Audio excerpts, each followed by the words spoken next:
The obliteration of a single human colony didn't end the conflict. It lit the fuse for a galactic inferno of retribution. New Haven wasn't just a settlement, it was a testament. Decades of struggle, trillions in resources, and the hopes of a species reaching beyond Earth, all extinguished in a single silent hour. The final distress call was a burst of static, intercepted by a freighter before the channel went eternally dark. No wreckage, no survivors, just an empty world where a metropolis once thrived. The attackers left no signature, no boast, only a void where life had been. Humanity, however, never forgets, and it never forgives.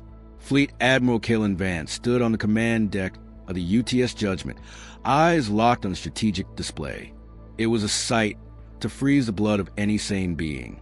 An armada of 700,000 warships. Every vessel the Terran Protectorate could muster, from nimble frigates to city-sized dreadnoughts, united not for defense, not for glory, but for a single crystalline purpose: vengeance. For the first time, humankind was truly one. And its will was annihilation. Time to target? Vance's voice was gravel. 3 cycles, Admiral, his executive officer, Commander Rhea, replied. Scout probes have confirmed the origin point. We know who did this. Vance turned. Who?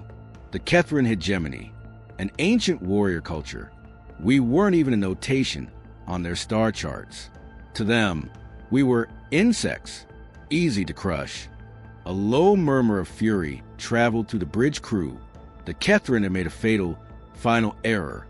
Vance looked back at the sea of ships stretching into the void. Then we become the exterminators. The HFY were old.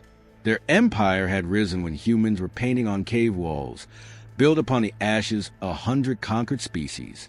They knew no equals, until they provoked the one race that responds to atrocity not with fear, but with absolute multiplicative fury. You don't destroy a human home. You simply designate the next target for your own extinction. The Terran Armada emerged into HFY space not with warning, but with a storm of fire. Orbital platforms vaporized before their alerts could sound. Defense fleets, scrambling in disarray, were met not with a battle line, but with a wall of pure destruction. Munitions streaked across the void in blinding swarms. Kinetic kill vehicles shattered battleships like glass. And when the boarding pod slammed home, the Marines within offered no quarter. World after world, the hegemony's dominion cracked and burned. For the first time in millennia, the HFY felt a novel, chilling sensation. They were the prey. On the bridge of the Judgment, Vance absorbed the latest reports. Enemy bastion on Verith Prime is silent. Ground forces secured the central hive in 4 hours. Casualties? Vance asked. The tactical officer paused. Minimal, sir. Under 2,000. 2,000. A number that would be a catastrophe in any other context. But not after New Haven. Not after billions. Vance studied the holographic map. In a mere 10 days, a quarter of the hegemony's territory had been scoured from the galaxy. Admiral, Rhea said, we're intercepting panic transmissions. They're recalling all frontier legions to the core systems. They're digging in for a final stand. Vance allowed a cold shadow of a smile. Good. Let them gather. It saves us the trip. On the HFY throne world of Xylos, Supreme Archon Zer witnessed his eternal empire crumbling. The humans moved with a velocity that defied doctrine. They didn't seize territory. They executed it. Entire systems went dark. A desperate advisor hissed, "We must parley, offer tribute, anything." Zer bared his fangs. They do not want tribute. They want blood. He had studied these humans, dismissed them as soft, fragmented. Now, as their black fleet blotted out his sons, he understood. They were not soldiers. They were a force of nature, and you cannot negotiate with a supernova. The decisive battle unfolded over Xylos. The HFY threw every remaining ship into the fray, a formidable host born of millennia of conquest, and it was swept aside. Human vessels fought with a terrifying, adaptive ferocity, breaking traditional formations, overwhelming points of resistance with brutal, localized superiority. A symphony of coordinated destruction. Admiral, Their command ship is in firing solution, a lieutenant announced. Vance didn't blink. Burn it. The Judgment's primary weapon, a magnetic accelerator cannon, hummed to life and released a projectile at a fraction of light speed. The Kethran flagship ceased to exist. Status of planetary shields? Vance asked. Failing under sustained bombardment, Rhea confirmed. Then initiate the final phase. On the surface, Archon Zer saw the sky ignite. The orbital barrage began. Continents cracked. Atmosphere boiled. A transmission forced its way onto a screen. Admiral Vance's impassive face. This is a consequence, Vance stated. Each word a hammer blow. You erased our children from a universe. Now we return the favor. Zer, his pride ash, did something he had never done. Human, we yield. The silence stretched. Then Vance spoke. No, the transmission died. Seconds later, the final, cataclysmic salvo fell. Xylos burned. The war was over. The rage was not. Xylos was a dead cinder, its ocean steam, its cities molten slag. Vance observed the graveyard from orbit, feeling no triumph, only a hollow cold. The hegemony was broken, its fleet's dust, its people shattered. And yet, surrender pleas flood in from their remaining holdings, Rhea reported. They offer unconditional disarmament, total submission. Vance said nothing. Outside, the last Marine transports were returning. The ground campaign had been merciless. General Idris, his armor caked in alien soot, stepped onto the bridge. Their kind deserves oblivion. They received it. Vance replied evenly, What now, Admiral? Rhea asked. Vance looked at the ruined world and at the civilian transports hiding in its shadows. Broadcast of the fleet. The killing stops. We withdraw. Idris stiffened. You're sparing them? We came for justice. We have delivered it. He turned. The lesson was not in genocide, but in absolute deterrence. The galaxy now knew the price of touching humankind. But would that knowledge bring peace, or merely plant the seeds of a greater, more fearful conflict? 6 months later, the Terran Protectorate was transformed, stronger, unified, and deeply feared. Our warships cast long shadows, but in the dark between stars, other powers watched and calculated. They had witnessed the hegemony's erasure, and their conclusion was not appeasement, but alliance. Born of pure terror, in the war room of the new flagship, UTS Ian, Vance studied intelligence. They call themselves the Stellar Compact, Rhea said. 5 species, historic rivals, now allied under one banner. The containment of humanity. General Idris chuckled darkly. Flattering. It's a declaration, Vance corrected. The Kethran were arrogant and alone. The Compact is coordinated, intelligent, and prepared.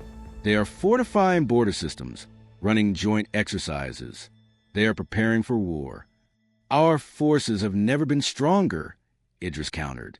New Haven awakened something primal. Our shipyards operate night and day. Vance nodded. Humanity had won its vengeance, but mutated in the process. We were no longer the hopeful explorers. We were the galaxy's apex predator, and the herd was banding together to hunt us. When you become the monster in the dark, every other light will eventually unite against you. Your orders, Admiral? Rhea asked. Vance's gaze was fixed on the galactic map, a tapestry of hostile lights. Prepare the fleets. We're attacking. We are reminding them, Vance said, his voice like iron, that containment is an act of war, and we excel at war. The compact strategy was a blockade, a line of red markers across major jump routes into human space, a show of force meant to intimidate. The Ian and its vanguard fleet emerged at the edge of the Lyris Nexus to find a formidable compact fleet arrayed against them. Their commander, High Legate Vor, expected posturing negotiations. Humanity gave him annihilation.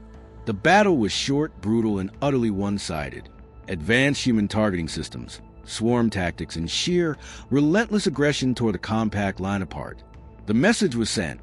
Humanity will not be caged. The galaxy recoiled. The compact, reeling, made a desperate final gamble. If they could not defeat our fleet, they would shatter our heart. They amassed their remaining might.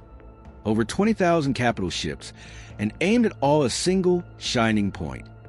Earthed on Ian's bridge, the tactical display was a solid crimson mass approaching Sol.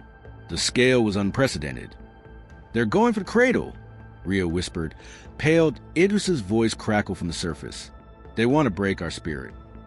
Vance exhaled, a steel calm settling over him.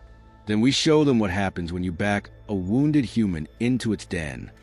The Battle of Sol was not a battle. It was a calibrated extermination. The compact armada exited hyperspace to find not a vulnerable homeworld, but a fully assembled waiting might of 700,000 Terran warships. Every vessel, from every frontier, had been recalled. The trap was sprung. What followed was a clinical, horrifying demonstration of superior force.